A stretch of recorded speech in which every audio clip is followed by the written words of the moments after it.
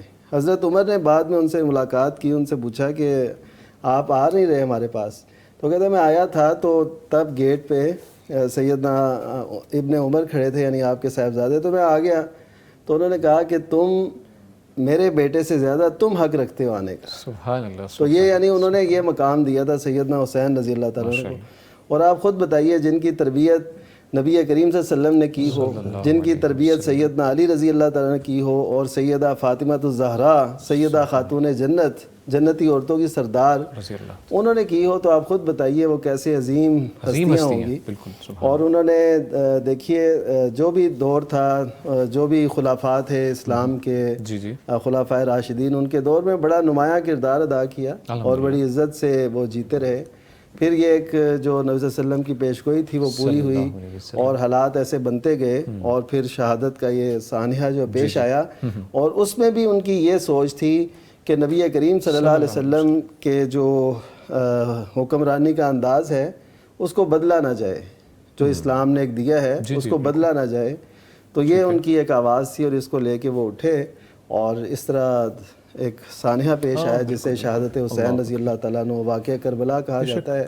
تو یہ ظاہر ہے ایسا قطعاً نہیں ہونا چاہیے تھا، لیکن دیکھیے کہ ان کا مقام اور مرتبہ جو ہے وہ یہ ہے کہ نبی صلی اللہ علیہ وسلم نے فرمایا سیدہ شبابی اہل الجنہ، کہ جنتی نوجوانوں کے سردار۔ اس کا مفہوم میں تھوڑا عرض کرتا چلوں۔ جی ضرور۔ یہ کیونکہ جنت میں تو سب نے نوجوان ہی ہونا ہے نا۔ جی بالکل۔ اللہ تعالیٰ ہم سب کو وہاں کا حقدار بنائے، آمین آمین ثم آمین۔ تو سب نے نوجوان ہونا ہے۔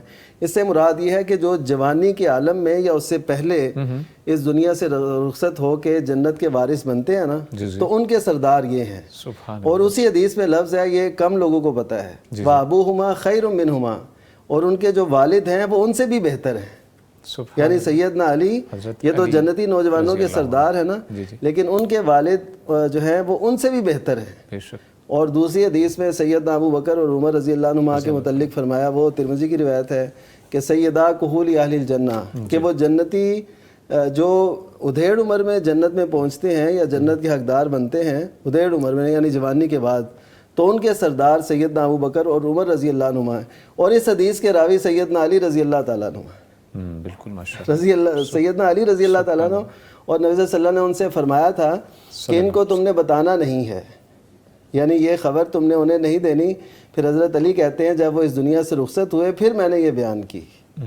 تو اس کا مطلب یہ ہے کہ یہ ان کا پیار، محبت، الفت اور یہ سارے معاملات تھے، اور یہ عظیم زندگی تھی نواسہ رسول سیدنا حسین رضی اللہ تعالیٰ عنہ۔ ٹھیک ہے جی، بہت شکریہ شیخ محترم مفتی عبدالولی خان صاحب۔ یہ اس واقعے کو آگے بڑھاتا چلوں میں، حضرت فاطمہ الزہرا کی زندگی جو ہے اس سے ہمارے لیے سبق کیا ہے، اگر وہ آپ فرما دیجیے گا ہمارے ناظرین کے لیے۔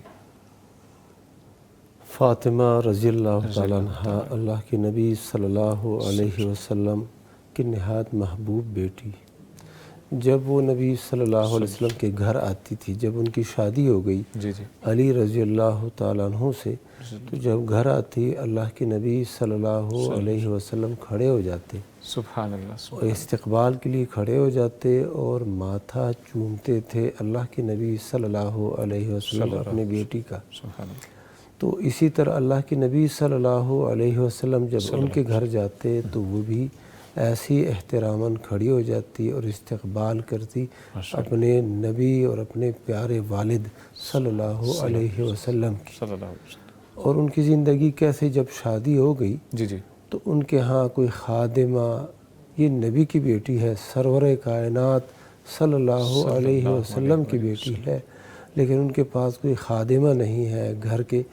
اب اس زمانے کے جو وسائل تھے، اب آٹا پیسنے کے لیے وہ خود چکی پیستی تھی گھر کے اندر، اور اسی طرح گھر کے دوسرے کام کاج علی رضی اللہ تعالیٰ عنہ بھی ساتھ دیتے تھے، لیکن گھر کے اندر جو کام ہوتے تھے وہ عموماً فاطمہ الزہرا رضی اللہ تعالیٰ عنہ سر انجام دیتی تھی۔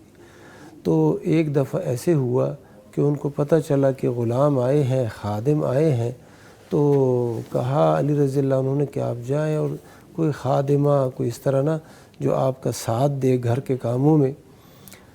تو وہ پھر گئی، وہاں پر جا کے دیکھا نبی صلی اللہ علیہ وسلم گھر میں تشریف فرما نہیں ہے۔ عائشہ رضی اللہ تعالیٰ عنہ نے پوچھا کس لیے آئی ہو، تو انہوں نے بتا دیا کہ ہم اس مقصد کے لیے میں آئی تھی۔ جب نبی صلی اللہ علیہ وسلم گھر تشریف لائے، ام المؤمنین عائشہ رضی اللہ تعالیٰ عنہ نے بتا دیا کہ آپ کی صاحبزادی آئی تھی اس مقصد کے لیے۔ نبی صلی اللہ علیہ وسلم ان کے پاس گئے، گھر گئے۔ اچھا، جب گھر گئے تو یہ رات کا ٹائم تھا، وہ لیٹے ہوئے تھے، تو جب لیٹے ہوئے تھے دروازہ کھٹکھٹایا، پتہ چل گیا، وہ اٹھنے لگے۔ نبی صلی اللہ علیہ وسلم کے احترام میں دونوں اٹھنے لگے، تو نبی صلی اللہ علیہ وسلم نے فرمایا اب ایک داماد ہے، چچا زاد بھائی بھی ہیں، داماد بھی ہے اور ایک بیٹی ہے، ان کا نہیں لیٹے رہو۔ ان کے درمیان بیٹھ گئے اور پھر پوچھا کہ آپ کس لیے آئے تھی، اس مقصد کے لیے آئی تھی، اور پھر بتایا کہ کیا میں تم دونوں کو ایسی دعا نہ بتلاؤں، ایسے تسبیحات نہ بتلاؤں کہ اگر وہ تم کرو تو وہ تمہارے لیے خادم اور خادمہ سے بہتر ہو۔ تو اللہ کے نبی صلی اللہ علیہ وسلم نے یہ بتایا کہ جب تم رات کو سونے لگو تو اس وقت 33 مرتبہ سبحان اللہ، 33 مرتبہ الحمدللہ، اور اسی طرح 33 یا 34 مرتبہ اللہ اکبر، یہ پڑھ لیا کرو۔ یہ تسبیحات نام بھی مشہور ہو گیا نا، تسبیح فاطمی، تو یہ اس کا پس منظر یہ ہے۔ جب یہ کرو گے تو تمہیں خادم کی ضرورت نہیں ہوگی، وہ تھکاوٹ بھی نہیں محسوس ہوگی۔ تو وہ پھر ایسے ہی ہوا۔ علی رضی اللہ تعالیٰ عنہ پھر وہ یہی کرتے تھے، یعنی ان کو پھر تھکاوٹ نہیں ہوتی تھی۔ اور یہ ہر اس بندے کے لیے یہ وظیفہ ہے، ورد ہے، جو تھکاوٹ محسوس کرے اور پھر رات کے وقت سوتے وقت وہ ان تسبیحات کو کرے۔ تو میں ان کو یہ بتاتا ہوں کہ اللہ کے نبی صلی اللہ علیہ وسلم کی بات نہایت سچی ہے، اور ہم نے اس کا مشاہدہ کیا ہے۔ بعض اوقات جب ایسے تھکاوٹ ہوتی ہے، اس کا اہتمام کرتے ہیں تو وہ کوئی مسئلہ ہی نہیں ہوتا، ایسے نیند صحیح آتی ہے، زبردست، تھکاوٹ بھی دور ہو جاتی۔ تو ایسے عظیم و شان ماں عظیم الشان بیٹی اور عظیم الشان خاتون، سبحان اللہ. اور پھر وہ کس کی ماں ہے؟ حسنین کی ماں ہے. اور کس کی بیوی ہے؟ علی رضی اللہ تعالیٰ عنہ خلیفہ رابع کی زوجہ محترمہ ہے. اور جب تک وہ زندہ تھی علی رضی اللہ تعالیٰ عنہ نے دوسری شادی نہیں کی. جب ان کی وفات ہو گئی اس کے بعد پھر مختلف شادیاں انہوں نے کی ہے. بہت شکریہ، جزاک اللہ مفتی صاحب، آپ نے بہت بہترین انداز میں ان کی لائف کے بارے میں بتایا. بہت طویل ٹاپک ہے انشاءاللہ، اس پہ مزید ڈسکشن کا ہم کریں گے. کالر ہیں کافی دیر سے ویٹ کر رہے ہیں، ان کے جانے پڑیں گے. جی السلام علیکم. وعلیکم السلام. نعیم صاحب ہیں جی گجرات سے. سر کیسے ہیں جی آپ؟ جی الحمدللہ، اللہ کا شکر ہے، میں ٹھیک ہوں. جی سر پوچھیے، کیا پوچھنا چاہیے مفتی صاحب سے؟ جی یہ ہے کہ میرے والد صاحب کی عمر جو ہے نا وہ 95 سال کے قریب ہے، 95. ماشاء اللہ. اور ماشاء اللہ 5 ٹائم نماز پڑھتے ہیں، تجدید پڑھتے ہیں، قرآن بھی پڑھتے ہیں. تو جب وہ وضو کرتے ہیں، پیشاب کرتے ہیں، تو ان کو یہ ہوتا ہے کہ وہ چھینٹیں پڑ گئی ہیں کپڑوں پہ، تو ان کو وہم ہو جاتا ہے. اور کمزور زیادہ ہیں، بار بار بدلی نہیں کر سکتے. تو وہ چاہتے ہیں کہ مجھے تھوڑا بتایا جائے کہ میں اس مسئلے میں کیا ہو سکتا ہے. بات کپڑے تبدیل کروں بار بار یا کیا کروں؟ ٹھیک ہے جی، بہت شکریہ نعیم صاحب، آپ نے کال کی.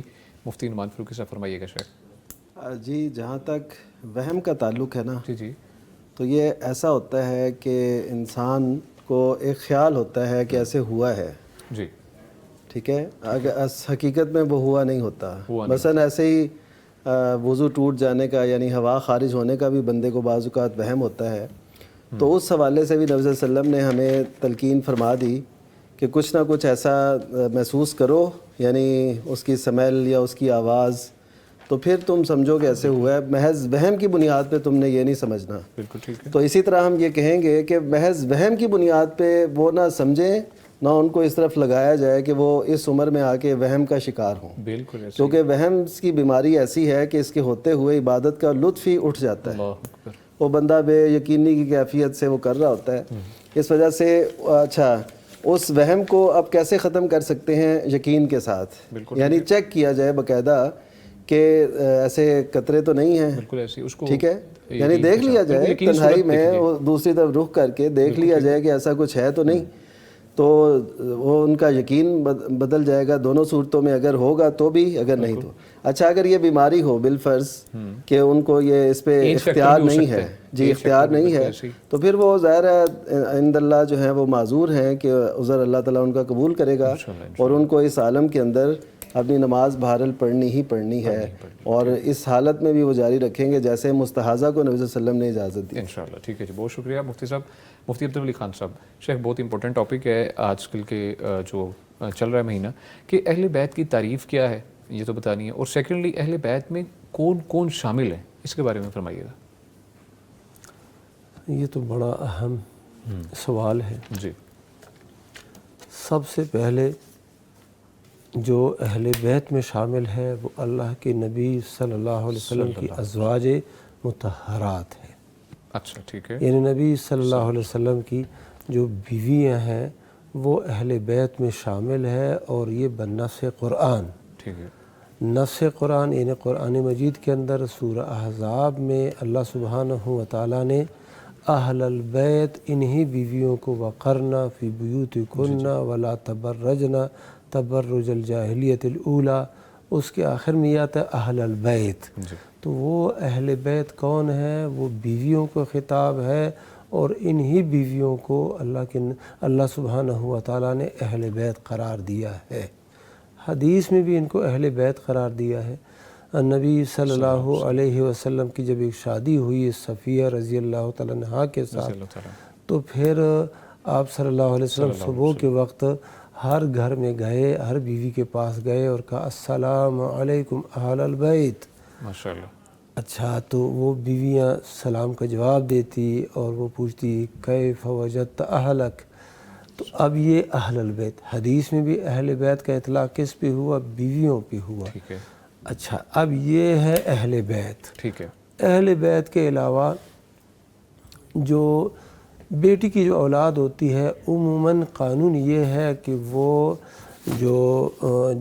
جس شخص کی بیٹی ہے نا جی جی اس کی اولاد اس میں حساب نہیں کی جاتی، جیسے کہ عام قانون اور ضابطہ یہی ہے کہ وہ وہاں پر ان کو شمار نہیں کیا جاتا۔ بیٹی کی اولاد جو ہے نا اس کا سلسلہ نسب اسی طرف جاتا ہے جو مرد کا سلسلہ نسب ہوتا ہے۔ تو اب یہ جو نبی صلی اللہ علیہ وسلم نے خاص دعا فرمائی فاطمہ رضی اللہ تعالیٰ عنہ، وہ تو آپ کے اہل بیت میں سے تھی کیونکہ بیٹی تھی۔ بالکل ایسے ہی علی رضی اللہ تعالیٰ عنہ بنو ہاشم میں سے تھے، وہ پہلی شامل تھے وہ اہل بیت میں۔ اب یہ جو بیٹی کی اولاد تھی یہ چونکہ صراحتاً شامل نہیں تھی، ترمذی شریف کے اندر حدیث ہے اللہ کے نبی صلی اللہ علیہ وسلم نے دعا مانگی کہ یا اللہ ان کو بھی اہل بیت میں شامل فرما۔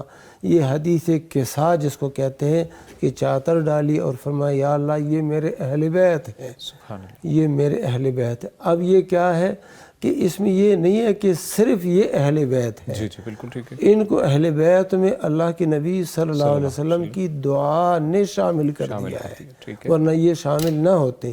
تو جب دعا مانگی گئی تو یہ بھی اہل بیت میں شامل ہو گئے، اور باقی جو ہے دیگر یعنی کہ ازواج مطہرات وہ تو قرآن کی روح سے شامل۔ تو ازواج مطہرات اور آپ کی یہ اولاد بیٹیاں ساری اہل بیت میں شامل ہو گئی ہے۔ اچھا مفتی صاحب یہ بھی فرمائیے گا حضرت حسین اور حضرت حسن کے علاوہ بھی ان کے بھائی تھے؟ حضرت حسین اور حضرت حسن کے ہاں جی بہن بھائی اور بھی تھے؟ ہاں تھے۔ اچھا کیونکہ ذکر دو کا زیادہ ملتا ہے تو اس وجہ سے پتہ علم نہیں۔ محسن رضی اللہ عنہ اس کا بھی ایک ذکر آتا ہے۔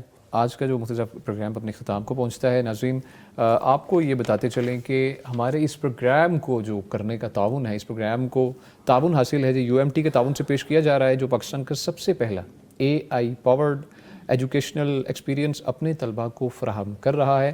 اور اس کے علاوہ ہم اپنے مفتیان کرام جو مہمان اس وقت اسٹوڈیوز میں موجود ہیں ان کا شکریہ ادا کرتے ہیں۔ جو پہلی شخصیت موجود تھی فضیلت الشیخ مفتی عبدالولی صاحب، ان کا شکریہ، وہ تشریف لائے۔ مفتی صاحب بہت شکریہ، اللہ تعالیٰ آپ کو اپنے حفظ و امان میں رکھے، آمین۔ اور ان کے ساتھ جو دوسری شخصیت تھی فضیلت الشیخ مفتی نعمان فاروقی صاحب، شیخ آپ کی تشریف آوری کا بھی بہت شکریہ، اللہ تعالیٰ آپ کو اپنی حفاظت میں رکھے۔